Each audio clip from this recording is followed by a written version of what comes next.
All right, folks, the Negro Leagues announced that they're going to be integrating the records. Sorry, Major League Baseball is going to be integrating the Negro League records into their records after segregating them all of these years.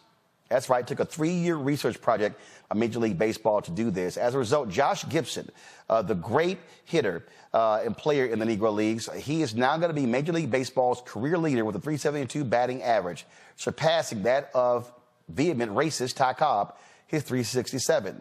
He's going to be leading in several other categories as well, including career on-base percentage.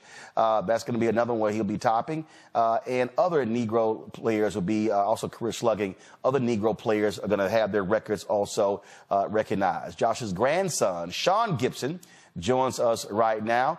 Sean, glad to have you on the show. Of course, the Alpha, the brothers reached out to me from the national office, and they said, hey, get Frat on the show. And I said, Alphas are always welcome on this show. So just get your initial thoughts on Major League Baseball. Let's be real clear. The real Major League stars were in the Negro Leagues, but for Major League Baseball to do right by these players for fans and for the future. Yeah, you're right. We never considered the Negro League Baseball players. We always been considered major leaguers to our family. But Wednesday was a great day, not just for Josh Gibson, but for all the Negro League family members. This is a long time coming. As you mentioned, this actually started in 2020. The commissioner made the announcement to include Negro League stats into Major League Baseball record books. And now we're here 3.5 years later, and it's finally done. So it's a great day for Negro League family members, Negro League families, Negro League players, as well as fans. So I'm glad to see this happen. And for so many people, and I've said for years and told folks, listen, they called the Major Leagues, but the Negro Leagues, they were not minor. Because when you look at the MVPs after Jackie Robinson came in 1947, the Negro League players won that almost every single year. They were the most talented players. And in fact, the records also show when the Negro League teams play the Major League teams, they beat them more than any other time. Yeah, you're right. I mean, you look at the ones who made it to the majors. You're looking at Willie Mays, who played with the Birmingham Bears, Hank Aaron. Of course, the biggest name of all, Jackie Robinson. You know, as you mentioned, those players came from the Negro Leagues, and they were some of the most famous names in Major League Baseball. So a lot of the Major League Baseball players. Look at Satchel Paige. He came in his 50s and played in the major. So the top black players that we talk about now played in the Negro Leagues. And you're right. Some of the greatest baseball players that ever come into the majors came from the Negro Leagues, and now they're finally being recognized. It's unfortunate, though, that these records are coming down because, of course, most of the players are gone. But, you know, I know they're up in heaven. Celebrating and saying finally and about time that this is finally going on and this has happened in Major League Baseball. Questions for our panel. Michael, you first.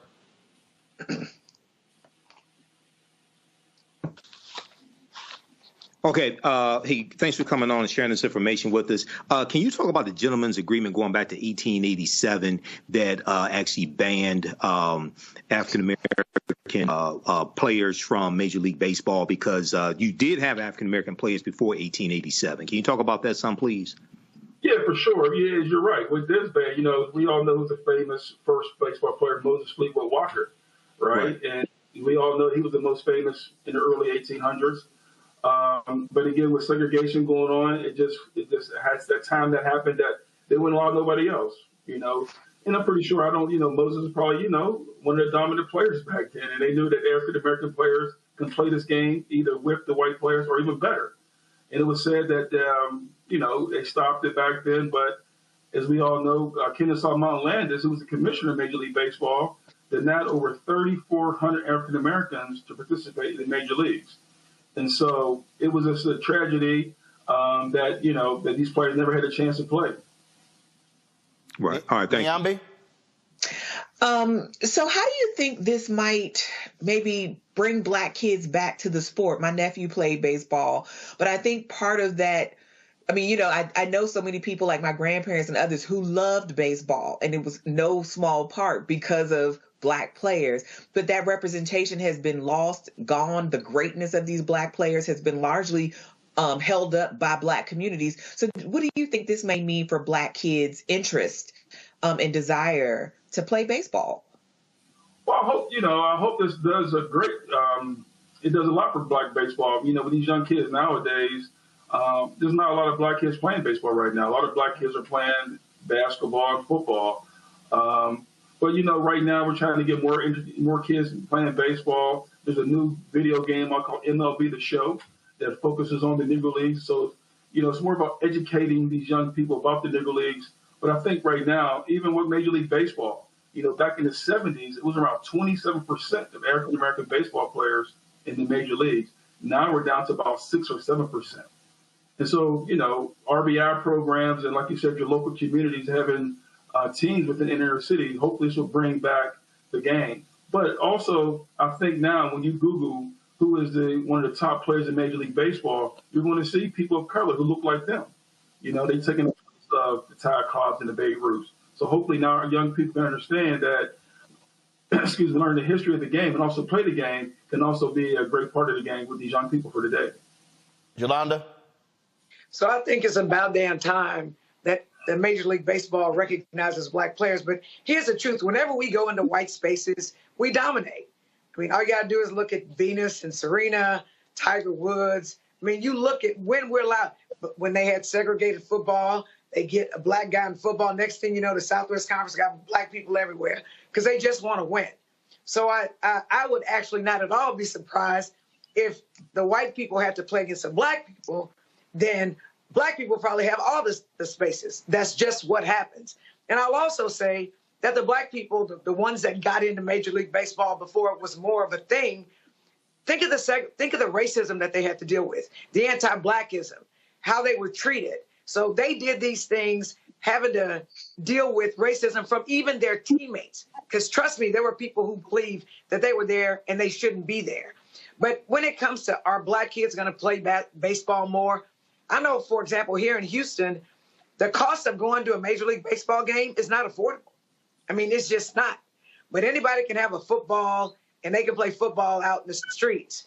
And even when I go look at college baseball, say at the University of Houston, you just don't see a lot of Black people because it's never been pushed to us like that. At least when there was the Negro Leagues, the kids knew I can play baseball and I can play in the Negro Leagues. So I think that we have to do a lot. But I also think that we just don't know the history. Like sort of generally, we don't talk about history, and they damn sure ain't learning in school now with this attack on DEI. So I think it's going to take a lot from our community in order for us to get Black kids to appreciate baseball and to play baseball, is what I think. Sean? Well, you made a lot of good points. The first thing is, as you mentioned, that, the segregation, right? I've been talking about this for the past 2 days. One thing I want people to understand is that when you see the Negro League stats, they earned those stats. They weren't given those stats, they earned those stats. Josh Gibson did 466 in 1943, he earned that. And as you mentioned, Negro League baseball players had to endure a lot just to even get to the game and play the game. They had to endure racism, not being able to go to certain hotels, not being able to go to certain restaurants, dealing with the KKK. And they had to endure all of that and still go to the stadium and still play the game at a high level. Major League Baseball players had to do all that. And so when you talk about the difference between Major League Baseball players and Negro League Baseball players, our guys had to do over a lot of trials and tribulations just to play the game of baseball and play it very well. But for our young people, though, again, like you said, the main thing is right now is that now they will be able to see, do the research, understand. And I think the most important thing is that we have to understand the Negro Leagues is not just about stats. It's a whole bunch of history that come with the Negro Leagues. It's all about the history as well of the numbers. It's not just the numbers, but it's also the history as well. Well, absolutely. Well, this is absolutely fantastic.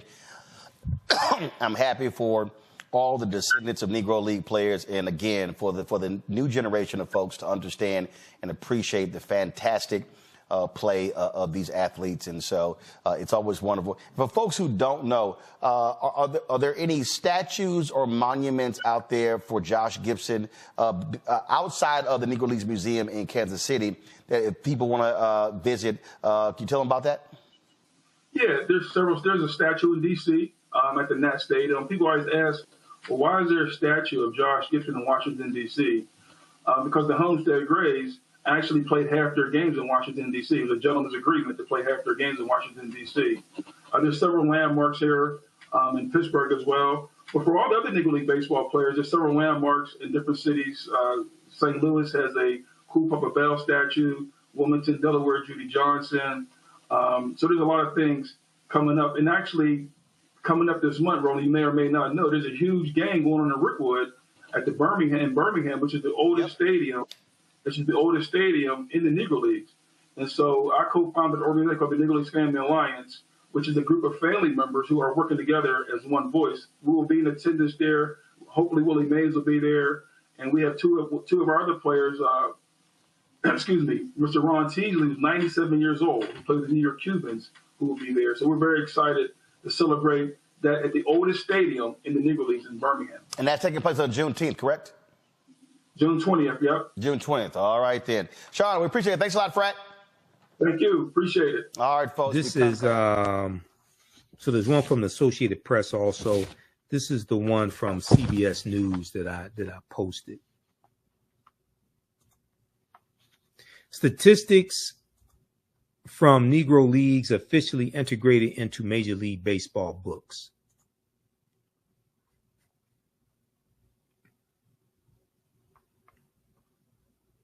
Just a second, let's flip over to this. Statistics from Negro Leagues officially integrated into Major League Baseball books, Major League Baseball record books. This is from May 29th, 2024, May 29th, 2024.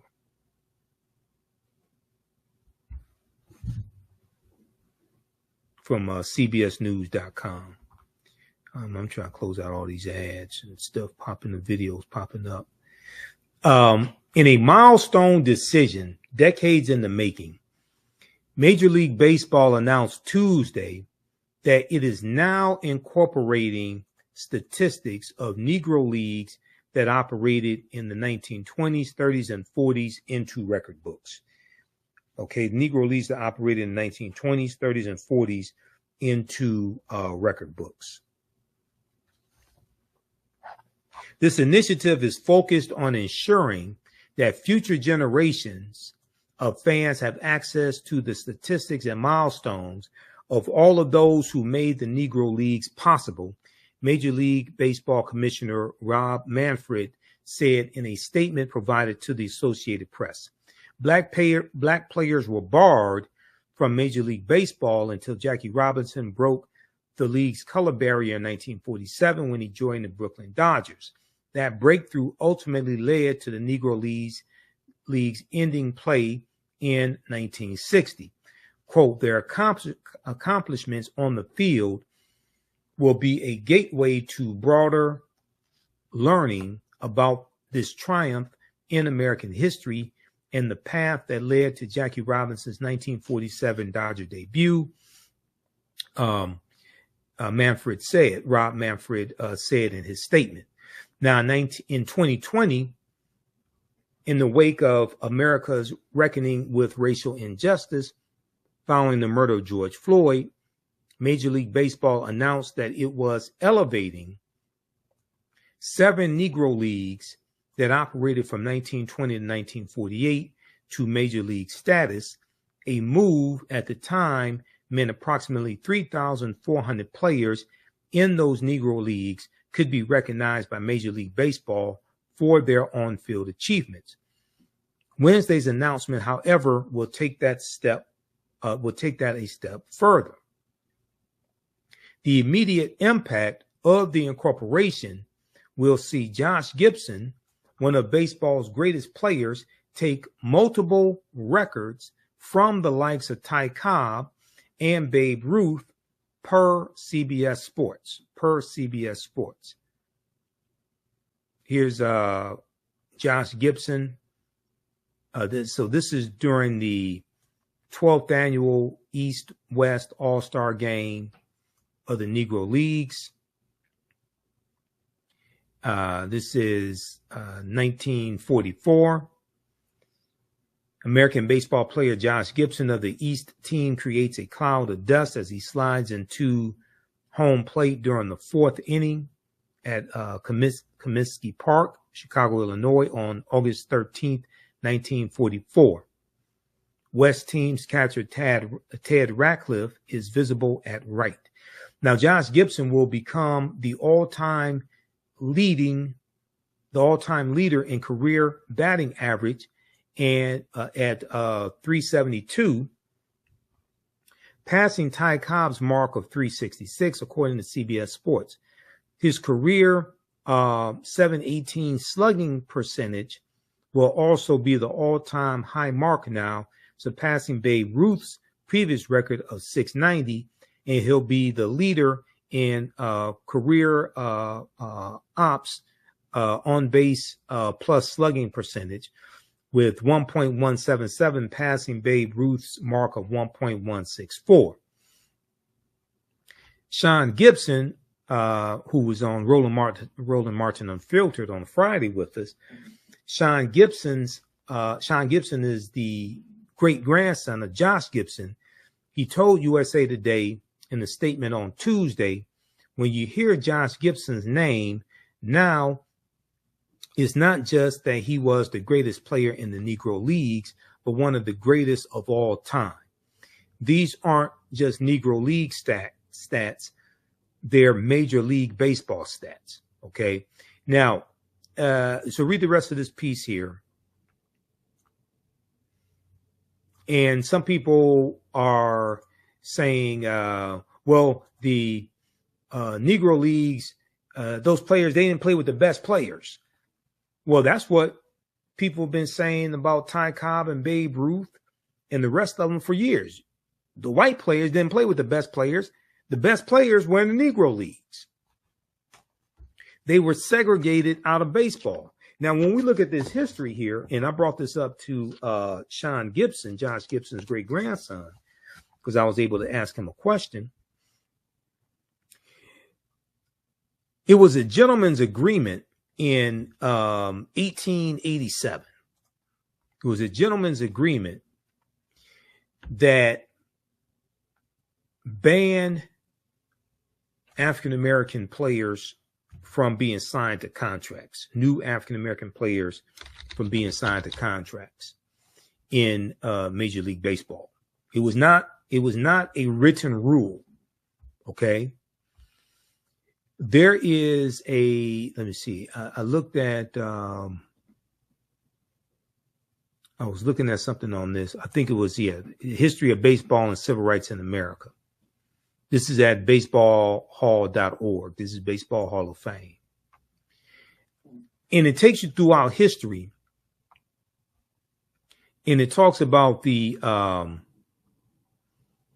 Moses Fleetwood Walker, okay, who was the last African-American player on an otherwise all-white Major League team until Jackie Robinson broke the color barrier in 1947, right? But here's the thing: you can be an Afro-Cuban, or you could be Afro-Latino, and still be signed to a contract, okay? Or you could just say, you were Afro-Latino or something like that, and speak with an accent, and you could be signed to a contract.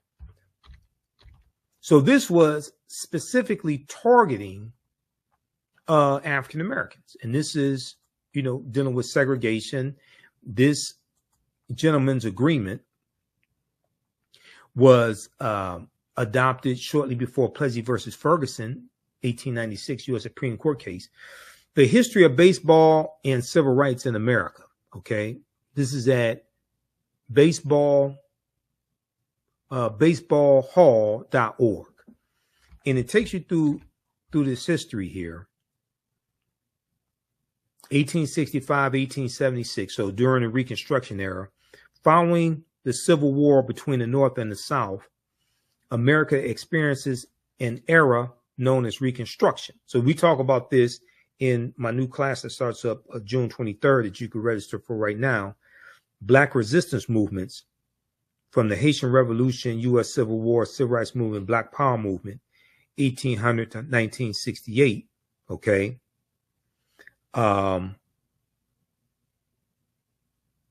So we talk about this.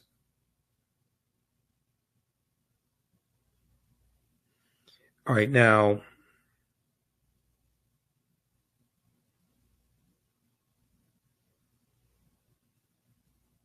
so I'm looking at a breaking news story. Representative Sheila Jackson Lee has announced that she has pancreatic cancer, because I'm looking at Roland's Instagram page.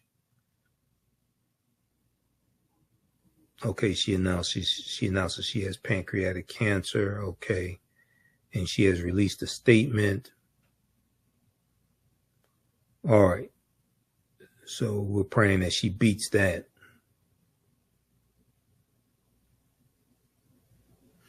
All right, now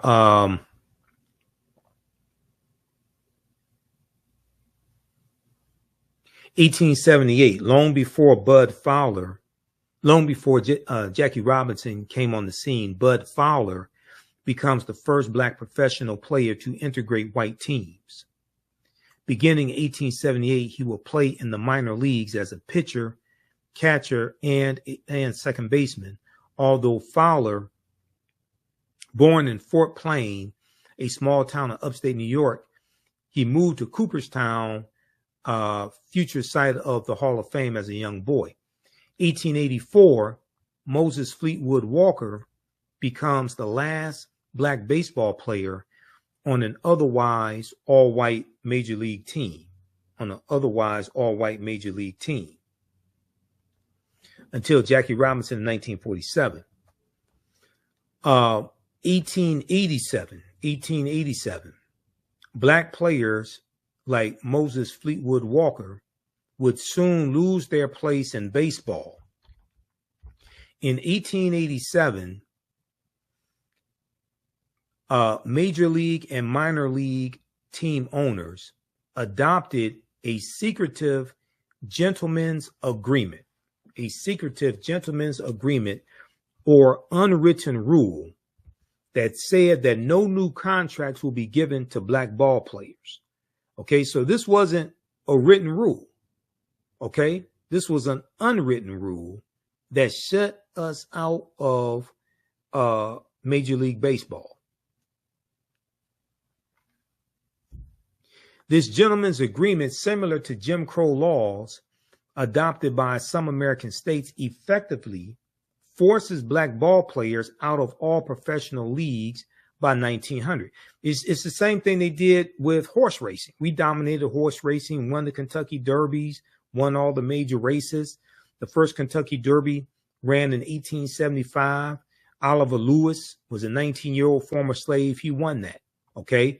But we were forced out of horse racing. There was an organized effort by jealous white men who were jealous of the type of money we were making to force us out of horse racing.